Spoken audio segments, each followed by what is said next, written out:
In this video, I am going to break it to you: the New World Order, led by China, is already here. If you like the information I am bringing you in my channel, please comment, like, share and subscribe to all videos by clicking the bell. I am going to show you a clip by Mr. Ray Dalio, founder of Bridgewater Associates, who does not need any introduction. Mr. Dalio has spent decades in China. He summarized the rise of China and how her economy will overtake the US. You know, there are more than four times as many Chinese as there are Americans. And so that means if per capita income goes to half what it is in the United States, China will be twice as large. So China, and China's growing at a faster rate than the United States is. So most of those things say what you have is a big, effective competitor. I started to go to China. I know China very well since 1984 I started to go. And when I first went there, I would bring $10 calculators to people, and they never saw anything like that. Leaders of companies and government officials, and they thought they were miracle devices.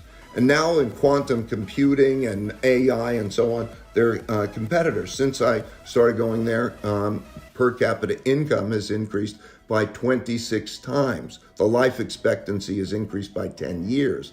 The poverty rate has gone from 88% to less than 1%. It's certainly a powerful competitor, okay? And in that regard, and it's a bigger country, and bigger means more powerful too. So that's a tough competitor. And I don't know that the United States is doing its best in terms of being an effective competitor in its various ways. In many ways, yes, but in many ways, no, because we're also at each other's throats and we have these financial issues. And so at the end of the day, it will be just simply a matter of who is most powerful.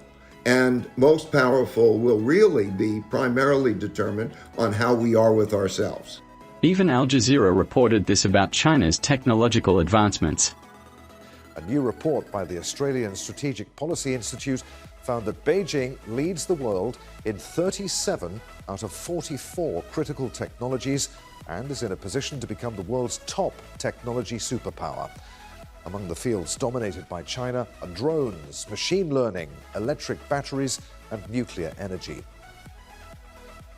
Below, I am going to read you a news report from Australia's ABC about the end of the so-called rules-based order.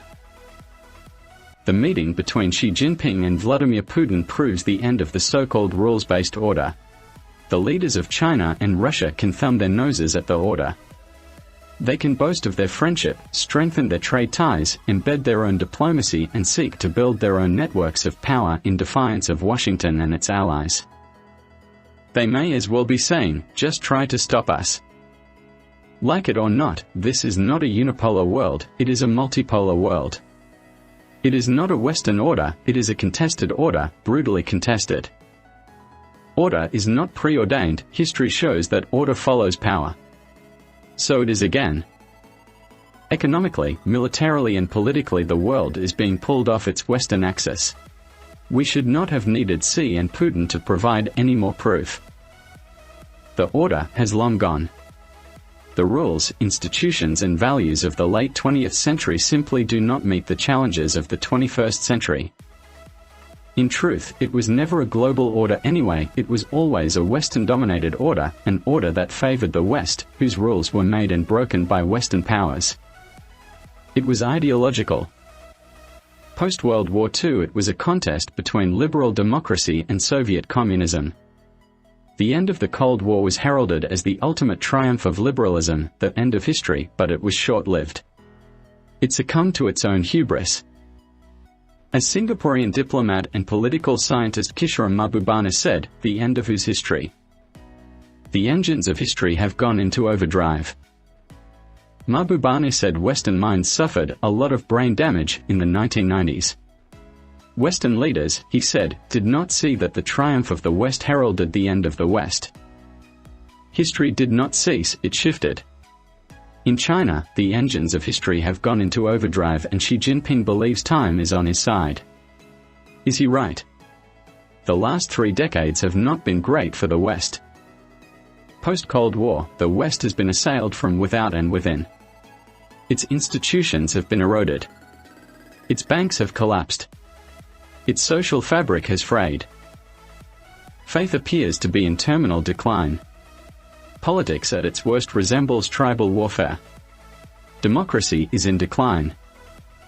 And a hideous wealth gap mixed with racism has fueled resentment exploited by political populists who have often triumphed at the ballot box. Within a decade of the Soviet flag being lowered over Moscow's Red Square, Osama bin Laden orchestrated his attack on the United States. The 9/11 terror attacks precipitated war in Afghanistan and, crucially, damagingly, Iraq. These conflicts have drained the West, particularly the United States. It has eroded American prestige and leadership and led some, like journalist and political commentator Fareed Zakaria, to talk of a post-American world. Following is a clip of Chinese President Xi Jinping's visit to Russia, sealing the partnership of the two countries and the beginning of the New World Order.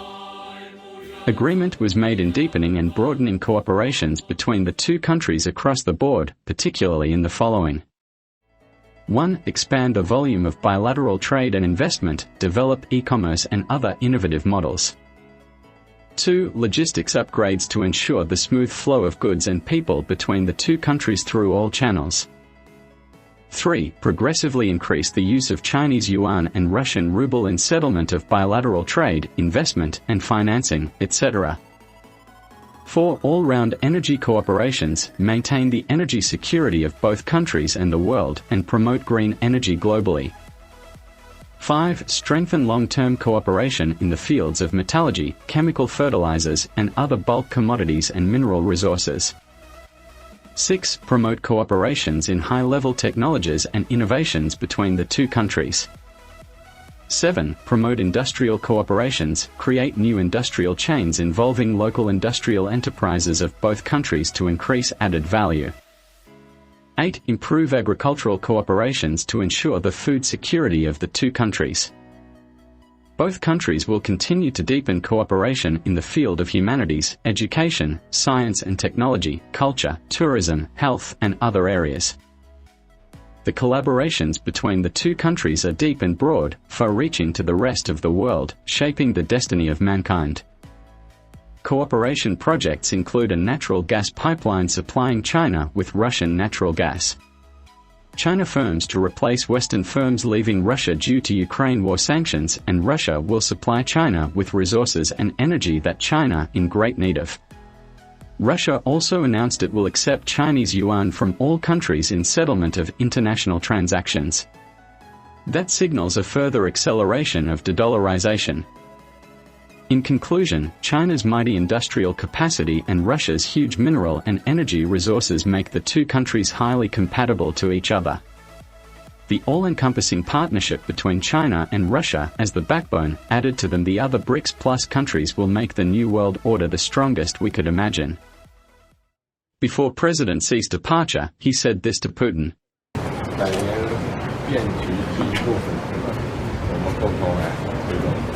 Это как раз сейчас перемены, которые не было в течение 100 лет. А вместе двигаем эти перемены. Перекиньте, пожалуйста. In English, it means this is the beginning of the change of our century. Let's advance it together. Putin replied, I agree. Thanks for watching. If you like the information I am bringing you in my channel, please comment, like, share and subscribe to all videos by clicking the bell. Thank you.